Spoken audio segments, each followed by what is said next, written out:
Krista. I'm going to go ahead and call this meeting to order. Call of the roll shows everyone here, plus Chairman Bartlett and Krista Vend and our Director John Swirsky. And that does roll. I would entertain a motion to approve the minutes. I move This is seconded. That's Brian and Chuck, I think, were quickest off the draw there. Any discussion? Hearing none. All in favor? Aye. Minutes are approved. I'm not aware of anyone asking for public comment. So we can move on to that. Nothing placed at the request of the chair. Staff reports. Over to you, John. Staff report, I'm just going to kind of highlight what I sent out in my monthly staff report. December and now it seems the first part of January have been busy around here for retirements. We've had 6 individuals now since the 1st of September hop on the retirement bandwagon. So I am just about ready to throw my HR hat aside and set those duties, because it has been applications and resumes and interviews. Yesterday and the day before, Dan and I had 4 interviews each day for stock clerk. We have 3 more second round interviews tomorrow. Brent and I have 6 crew supervisor interviews tomorrow. So yeah, I've been getting my belly full of HR and I'm just about ready to say good for a while. But we had Greg Lambert leave early December, and then we had Bob Froisted and Carl Dix, our 2 mechanics, retire in December. Mark Bear retired at the end of December. And now we've had Chad Peterson took a captain's firefighting position full-time for the city of Altoona. Yesterday was Chad's last day. We wish him well. I know that Chad has been an EMT and a firefighter for 20 or 25 years, teaches both those classes at CVTC. I know that's where his passion is. So I wish him well, and I think he is going to excel, and it's something that he is very passionate about. So yesterday was his last day, so we're going to hire an operator's position for him. And then last week, Bill Hughes, one of our I-94 plow operators, decided that it was time for him to retire. His wife works over at the sheriff's department, and they are both going to retire on January 28th. So I wish him well too. And I said, Bill, if you're in good health and your wife's going to retire, now you got nothing to tie you down, you can travel. So we'll be hiring 1 more position yet. So that'll bring a total of 6 as of right now. So just the replacement from the retirement turnover has been quite busy here in the last 3 or 4 weeks. Last week we had our new brine maker installed, and so far it is working spectacular. They started on the 4th. They were done on the afternoon of the 6th, and then they kind of gave us a drive-through of helped us make a couple batches, kind of showed everybody what's running, and they wanted to make sure everything was running and fit before they left.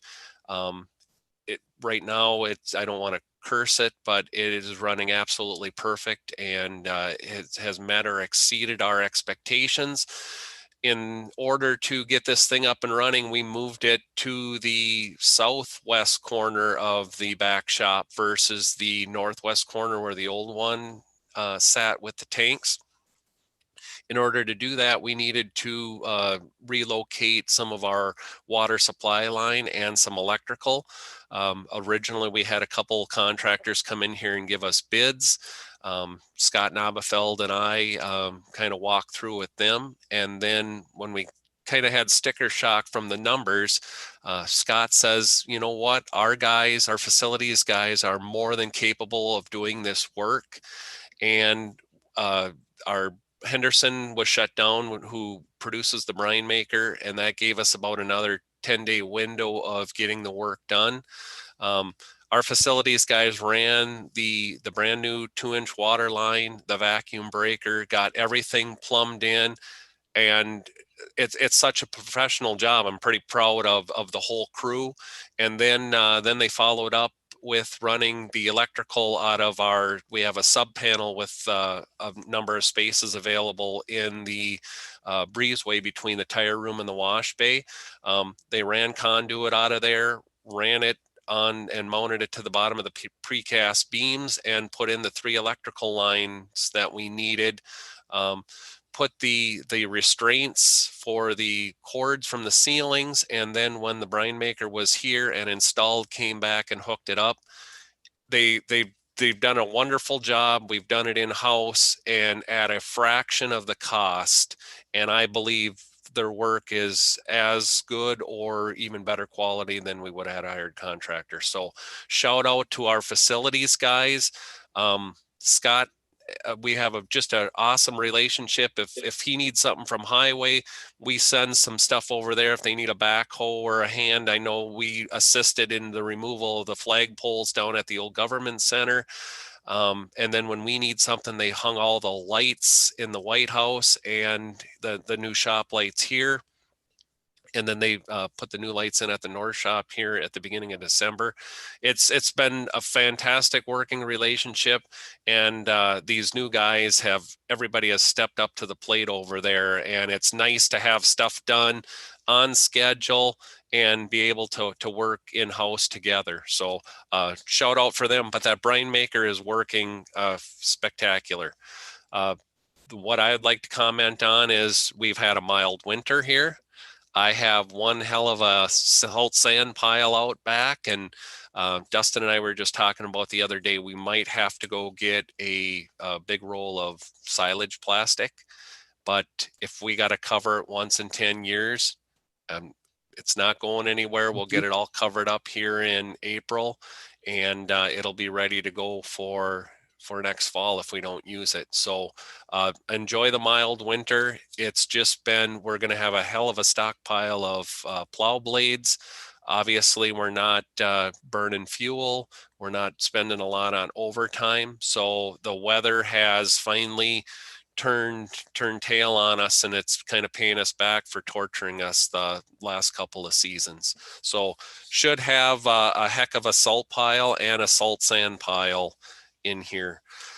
So what we are going to try to do next week is we have our mechanics list narrowed down here. Dan and I will do interviews for mechanics. That is kind of going to be our last hurdle here when we get the stock clerk filled. And now that the operators are selected and we're sending out recruitment letters right now. And then my one goal here in the next month is to meet with Heather and Keith once more and try to get this office manager's position in here so we can get a detail on labor, what's coming in, what's going out, and get more real-time information on where we're at financially here, so we can, if we see that we're going astray, we can get this thing back on the tracks right away versus the 3-4. I know it was like mid to late July before we ended up getting our financial situation from 19 figured out. So goal is for this year, get a position out here, and that's going to be their main goal: tracking materials, labor, construction projects, DOT items, and then we can get more of a real-time target hit. Then we did get all the ATV routes put on a map. We're working with the towns. Like I said, I have 5 towns left to get their information on. I either need to verify what we had existing is correct, and then if they added or they've changed to all open or all closed. So on the 25th, we have a WTA meeting. So I'm going to send this list out to Cheryl Miller. She can get it circulated. And then if Dustin and I did miss something that is not correct, then we'll get some notes from the towns. And from here on in, we should have a accurate, real-time ATV route map for all of Dunn County. That's going to include everything that we've okayed on the county system. And then as the towns change or add, subtract, or make little tweaks to their system, if they get Dustin and I the information, we can have that tuned in, and then periodically, maybe quarterly, we can update it, and then we're going to make that available on our website, and then we'll work with Krista on there to make something that's ATV user friendly. So if somebody is looking for an ATV map, it's relatively easy to navigate, and they could print off a map, and then we can in turn reach out to the ATV Association, and they'll be able to have this map in hand. So everybody should be reading from the same playbook is the goal. So that concludes my staff report. Financials. We are still receiving revenue here from salt sand and some of the billing from the towns, and we're waiting on some money for the DOT. So these numbers will change here as we continue to receive billing and back them into the system for the year 2020. So our revenues and everything were down a little bit due to COVID and some other issues with the DOT. So we're hopefully here in the next month, some of our stray bills can come in, and then we can get that reconciled and have more real-time numbers here shortly. Any questions? One comment, I'm delighted to hear about the facility stuff. One of the things we were really hoping for when we created Public Works as a single division was those kinds of savings, and it's great to see that it's hitting on all cylinders now. Yep. We had a bid just to get the water moved, $18,000. So because we had to go in and tap into the water meter, we needed another vacuum breaker so it can't back siphon. And then of course it had to go up and over the overhead door, or we would be busting out concrete. When I seen that, and I know commercial and industrial construction and piping is very, very expensive, but when I seen that, I had total sticker shock. And I believe we have 3,500 in materials. So, and then with our labor, and then the way Scott says, well, we're paying the guys anyway to do county work. So it kind of, the labor, they're here, and when we switch them around, it gets billed to the building, but it's kind of all internal, and we have control of that. And we never did get a bid on the electrical because we knew our guys were competent to do that. And I think we probably have $1,200 or $1,500 in wire and conduit, and they've done just an excellent job, and they're so oriented on detail, and it looks very professional. Like if I took somebody out there and I said, you tell me what a contractor did and what our guys did, wouldn't be able to differentiate between them. It's just, it's been an awesome working relationship, and that's what we're all about here, is utilizing it and making the county as efficient as possible. And when we have the people here that are capable of doing that, it'd be a shame to farm it out when they have the skills.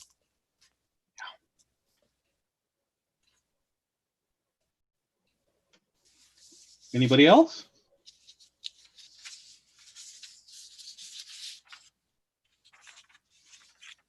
I'm not seeing anyone from anybody. We got the update. I think everybody was here for transit, so I think we have the update on the rail commission covered. Does anyone else want anything on that? Okay, it doesn't look like it. So actions for committee. Has folks had a chance to review the vouchers? Mr. Chair? Yes, Chuck? Yeah, I have a couple questions. There were two entries for CBS squared. One of them was for $25,897, and the other one was for $8,099. I was just wondering what those were for. Those are the engineering services for the first part of B, from the interstate to Value to 1229. That's basically for the DOT engineering. So on the first leg of the B project. Brian? Okay. Well, excuse me, I had one more on Smith Restorations for $15,905. That would be Beam Guard. We purchased Beam Guard from them. Smith is basically another, like a Madison Contractors, where they do restoration, beam guard signing, and everything. But more of a I want to say utility contractor, but they're not an actual utility contractor. They do all the little diverse things, not just dirt or buildings or anything. They do all the little miscellaneous stuff. Okay, thank you. Yeah, restorations kind of threw me off Yep. guard there. So thank you. Yep. Brian? Thank you, Mr. Chair. I was wondering, Mansfield Energy Corp., there was 2 entries there. One was 23,000, one was just about 10. That is fuel. Okay, thanks. Yep. That should be, the 23 should be 3 transport loads, and the 8 should be 1 transport load. Thank you. Anyone else have any questions on the vouchers? Then I would entertain a motion to accept the vouchers as presented. So moved. Supervisor Maves, Second. Supervisor Johnson. Any further discussion? Hearing none. All in favor? Aye. Aye. Motion passes. And now on to ATVs again.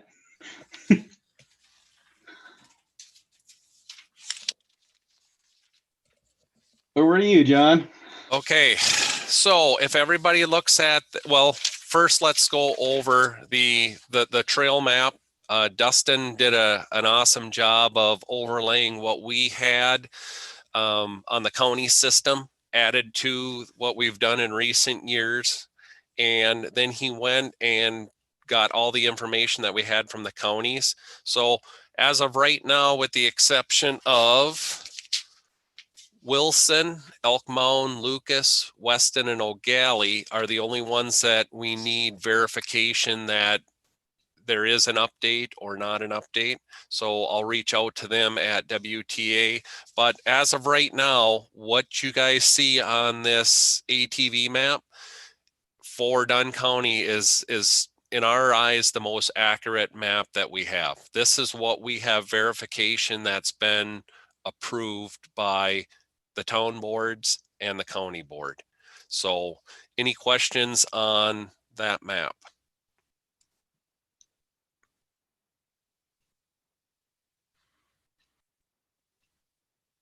And then, like I said, what I will do is, as soon as I can get confirmation from the last 5 townships, and it is 100% accurate to date, I will reach out with Krista, and then we will get this on the county website and then make it accessible to the general public. And I'll get a copy out to the ATV Association.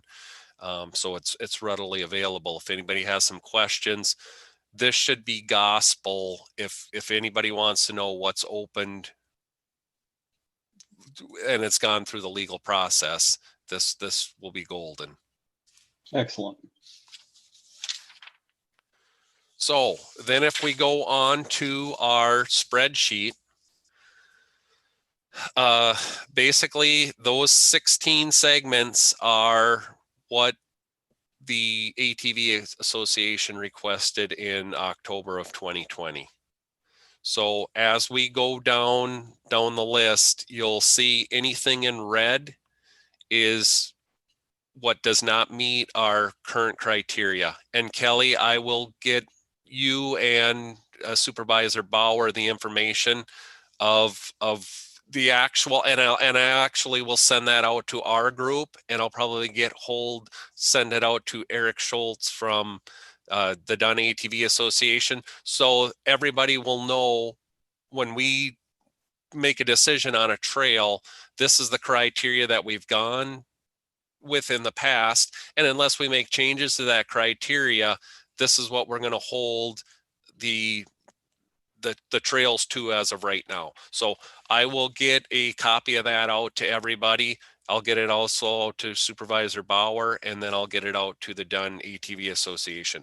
But as of right now, with the current criteria that we have, anything that would be in red would be we would have an issue with. So I don't know how you guys want to proceed on this, but anything in black, Dustin and I wouldn't have an issue with, and I would be okay with okaying them segments.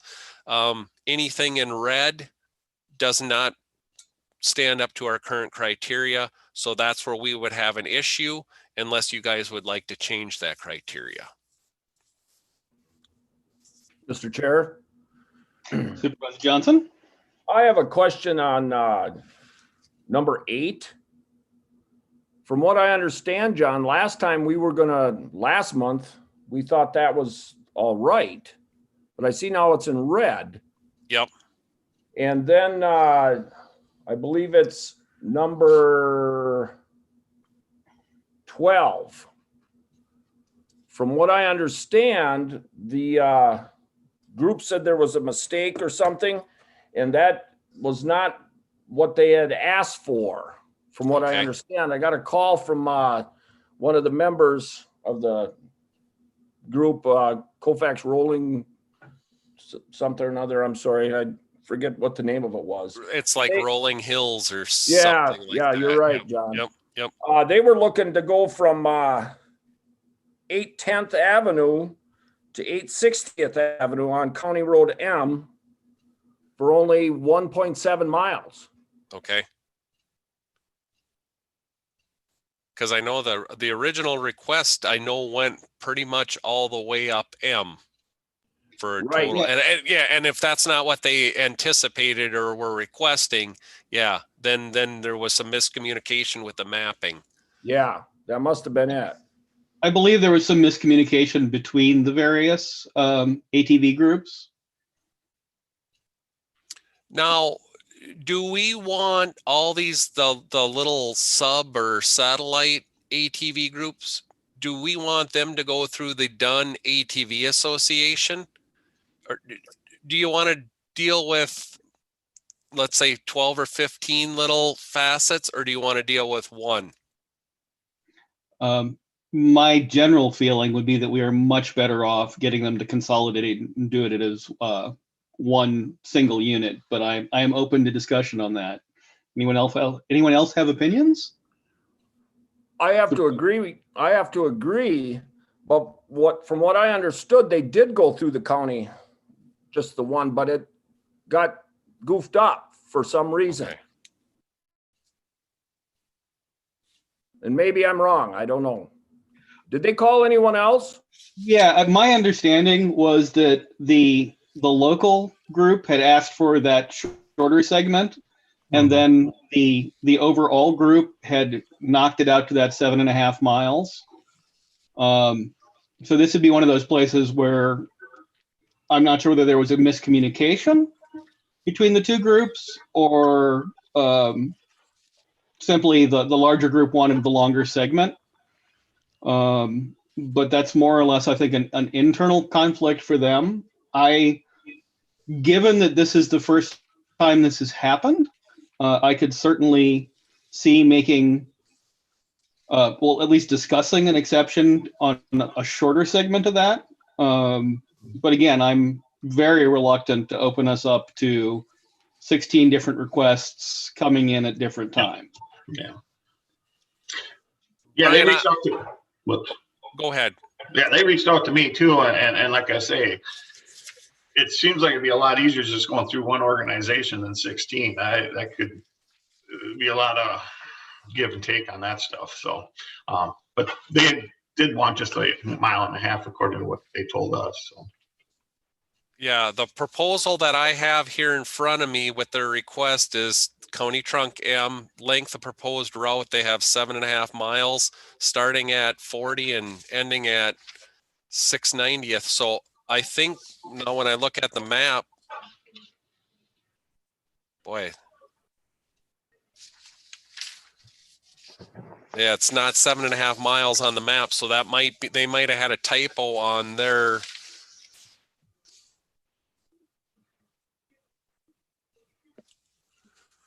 Their main traffic would come from Highway 40 to go to Railroad Avenue in Colfax. And they wanted to start south of there. I believe it's 860th Avenue and they wanted to go to 810th Avenue. Okay. So they could get to from the village, which I understand the village of Colfax has opened their streets. And so they can get to the village and get to the Red Cedar pulling track and also the Whitetail Golf Course. Yeah, and that appears to only to be, like you said, 1.5 miles, maybe 1 3/4 miles if they're only going to 8/10. And then they had a second one, County Trunk M, proposed length 4 miles, starting at 40 to W.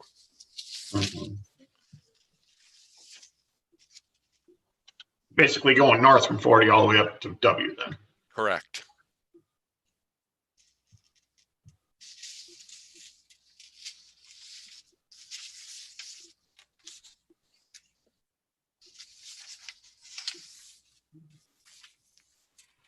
That one personally scares me. That's too much traffic there. Yeah, that one, we have an ADT that was, well, now 2 years ago, about 850. Okay. So just for clarification, did they submit a map distance and a typed distance that are different so that it's primarily a typo? Yes. Okay.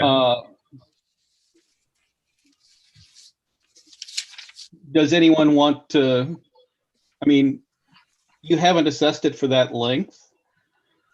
Does anyone want to make a motion that we give them the benefit of the doubt on that? Or I wouldn't need to be a motion, but what are your thoughts?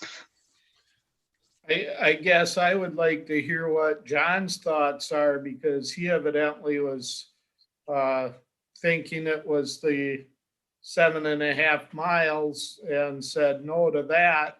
Yeah. What does he think on the other?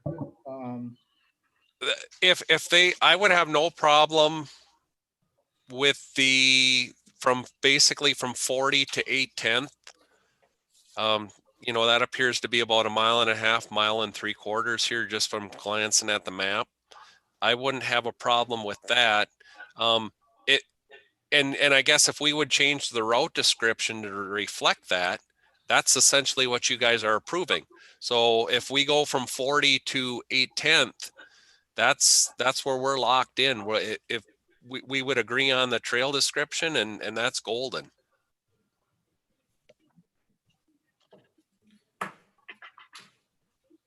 I would be all right with that, because they also contacted me with the same information that you guys have had. So, excuse me. So there definitely was a mistake made there. And, Yeah, sorry, so I'd be okay with that. So from 40 to 8/10, that's what we're all as a group going to agree on. Yeah, I'd agree. Yeah, that's Okay. for discussion. And the trail route description is going to trump the actual distance. Exactly. Yes. Yeah. Yep. Yeah, and purely because it appears to be a typo. mistake rather than I am much more open to that. Anyone else have comments on that? Are you sure you want to go from 40 to 8/10 and not 8/60th to 8/10? That's going to be in the village limits either way, so I don't think that's going to make much difference. Because village limits have the control of that. So what'd you say, Brian? 8/60th? 8/60th. So is that 8/60th? Is that the basically the southeast corner of the village limits? Yes. Okay. I guess it doesn't matter to me, because essentially somebody can trump our jurisdiction in the village limits. Right. So. And the village already opened them up, so I mean, they're going to approve the 40. So I guess that, however you want to say it, it's up to you, but it's already basically approved that it's from 40 down. So. Because in theory, then that would shorten that segment a little bit also. Yeah. So should we make it 8/10 to 8/60th? That seems reasonable to me. That's That's fine. that's our jurisdiction. So Yep.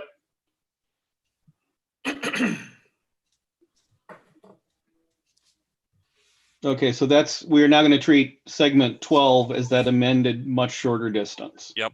And Yep. then we And will that- actually, oh, go ahead. Like I Ken. say, and that would now be black rather than red. Yes. Great. Yep. And then Just one perfectly clear is what I want to make sure. yes, and then Okay. we'll actually get a physical road mileage on that distance, and that's what we're going to plug in the red box where right now it appears red at 7.5 miles. We'll get an actual computed distance, and that's what with the description 810th Street to 860th Street. Perfect. Mr. Chair? Mr. Maves? Supervisor Uh, Maves? Yes, then actually I have two questions, but so then on that same segment that we're talking in the next box over, which is the traffic count, how does that, I mean, that disqualifies it on the traffic count. Right. Technically, we're over 500, which that's the hurdle or bar we set. So you could look at it two ways. 500's the number, so 499 or less, or 509 is close to 499 or 500. You let it slide, but if you do that, then next time is 523 close enough, or is 531? So if you start sliding the bar down the road, that bar might come back and thump you in the skull. Supervisor Johnson? Yeah, I totally understand and I agree with Chuck on that. But I feel as if your traffic count is going to be highest from 40 to Railroad Avenue. Right. Yes, I would agree with Brian on that. So what I might suggest, if this works for people, is that we treat that as pending until we get the traffic count numbers on the shorter segment. Yep. And so we could potentially, if we agree to accept all of the black, we could put that one as if the traffic count for that segment is low enough, we would also approve it. Does that address what you're thinking of, Chuck? Yeah, that would be fine if we did I definitely do not want to start sliding the bar. I mean, we don't want to go down that road at all. And worst case is if we wouldn't have an accurate count on that, as soon as we're done plowing, I know Dustin could run up there and put a traffic counter out for a week. And then we could verify it that way if we don't have that data accessible. But I do agree with Brian that your 509 is very close to 40. And I think once you get, south of there, I would think that it would drop off. To knock 9 cars off there to technically get you under the 500, I think that's more than reasonable to expect that is going to drop below 500 when you get south of the village limits. So right now that one would be pending per verification of actual ADT from 810th to 860th. If that's all right with the committee? Okay, I'm not seeing any objections. Chuck? I have one more question. Over in the comment section, you do have some descriptions that are in red. So what's the significance, or why are some in red and some black? When Mark went out and looked at it, basically that's our sight distance. So if he's got something in red that it basically did not meet our sight distance criteria, so that's it. It would work for a route, but if you fall back to our set of golden rules, our sight distance is lacking on some of them.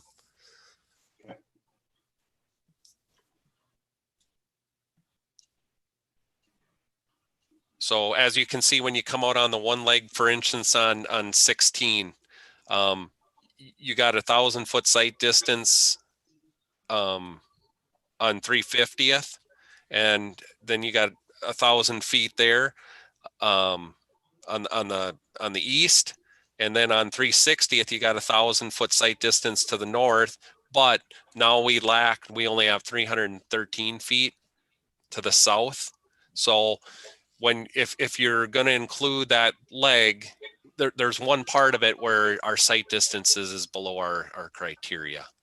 Okay. Okay, thank you. So, and then like at number 5, you can see Mark's got on there, he had no issues on 1250th. And then on 13th Avenue or 1300th Avenue, he had a 770 to the north, and he's got 400 foot of sight distance to the south. So that would be in the comment section. That's sight distance. That's his SD.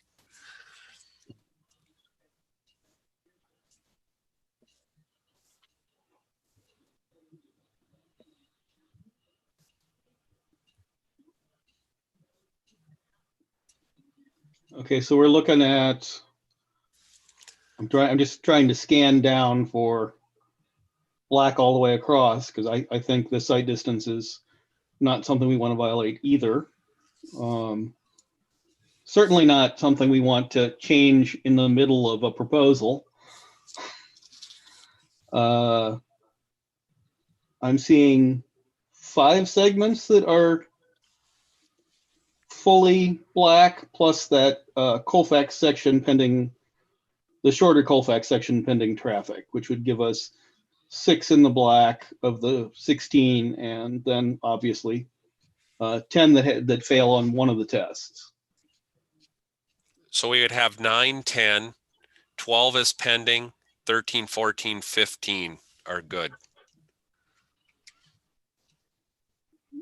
Does anyone have any further comments on the red criteria? Does someone, or do we want to just move on the things that are fully black plus the one pending item? I have one question, Mr. Chair. Has Brian? this changed since last month? Because I was understanding, John, some of these we were going to approve them last month. We thought we might, but now they're red. Yep. Well, they should have been red last month too. We didn't have a, whoops, sorry, we didn't have a colored printout last Oh. month. Oh, yeah. Oh, okay. It must have got scanned black and white. Yeah, because Okay. the copy that Dustin and I have been read from the beginning. If that's the case, I apologize for that. Well, that explains it. Thanks. Yeah, and it shouldn't have cost me any more money to color scan it or black and white scan it. It must have just been my fat fingers.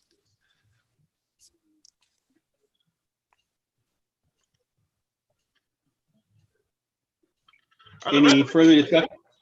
Oh, go ahead. Where do the recommendations come from? Are they like a state guideline, or is that just made up by the committee several years ago, or where did they all come from? That's a good question. That was before my time. Kelly, Brian, Chuck, you guys have been on here. Do you guys know where your, I know there's a list, and I will find that. But I don't know, was it based off DNR or DOT? Or was it just something that Jesse might have came up with? I think it's something that Jesse brought forward from some safety criteria as he moved from engineer to Highway commissioner. To highway. Yep. But I'm not sure where it was. I can't swear to it, but I'm pretty sure that he gave us a rundown of it, and we voted that those seemed like reasonable criteria. Okay. And I'll ask, Dustin will probably know, because he's been here long enough to see, and maybe he was in part of that conversation when they came up with that criteria. Mm-hmm. Chuck, you had I mean, like Polk County's opened all their county roads up, and I'm sure they got higher numbers than 500 traffic counts. I know Red Cedar's opened all their roads up and haven't had any problems. And I know they got over 500 traffic counts. So I was just curious, where did the 500 come from? Because townships are opening up their roads and they're way over 500. So I was just kind of curious.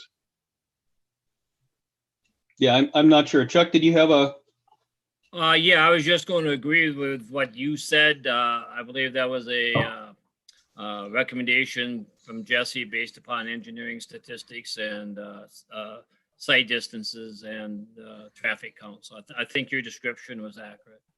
Okay.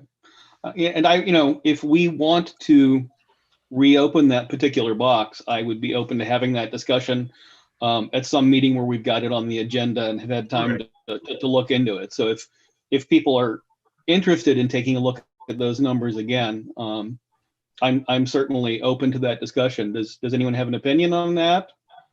Yes, I agree with you, Kelly. I would like to look at it, the distance again sometime. Okay. In the near future. Yeah, I'd like a list of it so we can go over it sometime. Yes. Okay. I think So John, you're going to send that data out anyway. So I'll do send we out wanna our consider- current data. Yep. and then you said you're going to talk to Dustin if you can bring that back. Do we want to put that on the next agenda for review, or do we want to put it on as a discussion item, or review the next time with the potential to discuss the time after that? Because I don't think I want to move safety criteria quickly. Are you saying though, Kelly, we could move ahead with the 6 that are with our current criteria? We can move ahead with those right now. Yeah. And then next month we'll review our current criteria. And I would think that now it's been 5 or 10 years since a lot of people have opened them up statewide. The data's got to be out there, and crash history. And I know when we have our quarterly safety meeting, the DOT has, and I believe I have access to the map as a highway commissioner regarding ATV crashes and such. So I'm sure we could get some data and say, you know what, if their crashes are still not occurring, let's say 750 or 800 ADT, it doesn't seem to be a factor. Well, then we could say, you know what, statistics show that 800 cars are no more dangerous or no more fatalities or injuries than 500. Then we could kind of raise our bar. And then if you guys decide to adjust the current criteria to new criteria, then we could look at the remaining 10 that are on our list to see if any more can get put on and passed. I think that'd be an excellent idea. I agree. Data should be available now with the amount of ATV routes that have been opened in recent years. Chuck, I guess for now, Okay. I move we approve the 5 trails that are all black at this time, with the 6th one being 12 if the adjustment numbers are right. Okay, we have a motion. Do I have a second? I'll second it. Motion and second. Any further discussion on those 6 trails? Seeing none, all in favor? Aye. Aye. Any opposed? Motion passes. Okay, so just to be clear for next month's discussion, do we want to hold these over for the remainers over for that discussion? Or do we want to treat them as having been submitted with the current criteria and we would wait for the next cycle to look at them? I'm opening my mouth too much on this, but I'd like to look at it again to see if we could get maybe a couple of these other ones. I know like that double B in the village of Colfax there, the businesses were really looking forward to having that one open. Does anybody have an objection to that? No. All right, so let's look at the data and have a discussion about that next time around. If that works for everyone, great. And so ATV carries on for another month. So what I will bring to the table next month, and I'll try to get the data out to you guys so you guys can process it and look at it prior to this. But on the 25th, we have a WTA meeting that evening. I'll try to get the last 4 or 5 towns to give me the information. So I should have a updated and complete, accurate Dunn County ATV map. I will round up the criteria that we have to make our current decision.